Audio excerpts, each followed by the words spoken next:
தேடி தேடி சென்று சோறு தின்பதையும், தேவையே இல்லாமல் அவுட்டிங் என்ற பெயரில் ஊர் சுற்றுவதையும், நடுராத்திரியில் திரைப்படம் பார்க்கப் போவதையும், நாகரிகம் என்ற பெயரில் அநாகரிகத்தில் ஈடுபடுவதையுமே இந்த தலைமுறையினர் வாழ்வியலாக ஆக்கி வருகின்றார்கள்.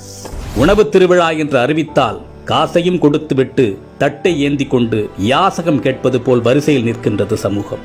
ஒரு நடிகன் தன்னுடைய வருமானத்தை பெருக்கிக் கொள்ள நள்ளிரவு காட்சிகளை வைக்கின்றார். அறிவை இழந்து குடும்பத்தோடு சென்று கூட்ட நெரிசலில் சிக்கி இறந்து போகின்றார்கள். அதை பற்றி கவலைப்படாமல் தன்னுடைய வசூல் கணக்கை பார்த்து கொண்டிருக்கின்ற ஒரு நடிகனை தலையில் தூக்கி வைத்து வசூல் மன்னன் என்று கொண்டாடி கொண்டிருக்கின்றது இந்த சமூகம்.